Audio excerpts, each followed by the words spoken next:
आगामी 5 जून को मनाए जाने वाले विश्व पर्यावरण दिवस के अवसर पर सोमवार को महागामा में जागरूकता रथ को रवाना किया गया, जिसमें माउंटो कार्लो एवं वन विभाग के पदाधिकारियों ने हरी झंडी दिखाकर रथ को रवाना किया है। इस कार्यक्रम का उद्देश्य लोगों को पर्यावरण संरक्षण, वृक्षारोपण, जल संरक्षण एवं स्वच्छता के प्रति जागरूक करना है। रथ के माध्यम से गांव-गांव जाकर लोगों को पेड़ लगाने, प्लास्टिक का उपयोग कम करने और स्वच्छ वातावरण बनाए रखने का संदेश दिया जाएगा। वक्ताओं ने कहा है कि पर्यावरण संरक्षण केवल सरकार की नहीं बल्कि समाज के हर व्यक्ति की जिम्मेदारी है। कार्यक्रम में झंडी दिखाई गई। पर्यावरण दिवस जो 5 जून को हम लोग मनाते हैं, उसके पूर्व का ये कार्यक्रम है, जिसको हम लोगों ने 1 तारीख से लेकर के 5 तारीख तक के लिए शेड्यूल किया है। तो पहला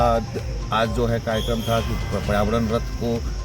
जन जागरूकता चेतना के लिए, जिसको पूरे जो हम लोग का बुआड़ी जो क्षेत्र का है एरिया, वो सभी जगह पर लोगों के बीच जाएंगे और अपना संदेश देंगे कि आपको प्लास्टिक का यूज़ कम से कम करना नहीं करना है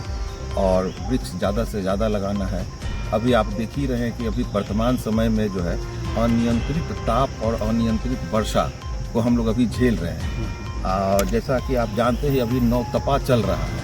नौतपा में का जो होता है या मान्यता है या आप हम पिछले कई वर्षों से देख रहे हैं कि नौतपा में धरती को तपना चाहिए। और वो ताप इसलिए ज़रूरी होता है कि जितने भी दुश्मन कीट हैं जो प्रकृति के लिए या मिट्टी के लिए या किसानों के लिए जो है, क्योंकि जस्ट इसके बाद हम लोगों का खेती किसानी का काम शुरू हो जाता है और नौतपा में जो है वो सारे कीट मर जाते हैं, ताकि वो खेती जो हमारे किसान भाई कर रहे हैं खेती का ज़्यादा से ज़्यादा यील्ड उनको प्राप्त हो सके। अन्यथा ये जो है अनियंत्रित ताप और अनियंत्रित वर्षा और अनियंत्रित ठंड के कारण जो है वो सरवाइव नहीं कर जाना, जिसको मरना चाहिए वो मरता नहीं है, जिसको जीना चाहिए वो जी जाता है। तो उससे क्या होता है कि उसका कहीं ना कहीं असर हमारे खेती पर पड़ता है और खेती पर जब असर पड़ेगा तो वास्तविक है कि हम लोगों के मानव जनजीवन पर भी उसका असर पड़ेगा। तो इसलिए ये पर्यावरण के प्रति चेतना जो है आम लोगों के बीच जगाना जरूरी है, जिसके तहत हम लोग 1 तारीख से लेकर के 5 तारीख तक का कार्यक्रम शेड्यूल किए हैं हमारे वन पदाधिकारी ने, जिसमें कि पहला 1 तारीख को जो है हम लोग पर्यावरण रथ के माध्यम से लोगों को जन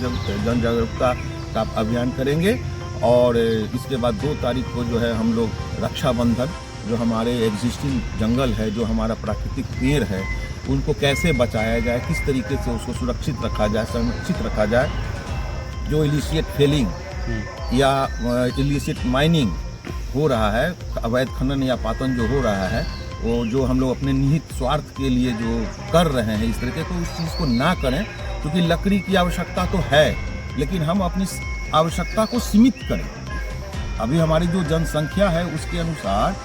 जो हमारा पेड़ पौधे जो है धरती पे, एक सर्वे है कि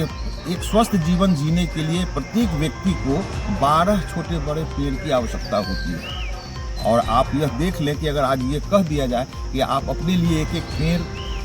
आप अपने लिए सुरक्षित कर लें, तो हम लोगों को आपस में ही मार करना पड़ जाएगा एक पेड़ प्राप्त करने के लिए। तो 12 की संख्या को तो प्राप्त करना एक स्वप्न ही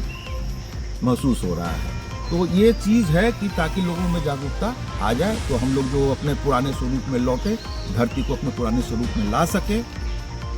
इसीलिए 2 तारीख को हम लोग रक्षाबंधन करेंगे। 3 तारीख को जो है हम लोग जो है क्लीनिंग का, जो आसपास का हमारा जो प्राकृतिक जल स्रोत है या हमारे जो आसपास के जो पार्क है, जगह है, उन लोगों की स्वच्छता भी आवश्यक है। पर्यावरण का एक का मूल तत्व अपनी मैंने क्या बोले उसका जो क्लीनिंग है हम लोगों का आसपास का, वो भी एक बहुत बड़ा तत्व है, वो बहुत बड़ा अवयव है। तो उस दिन हम लोग 3 तारीख को जो है वो साफ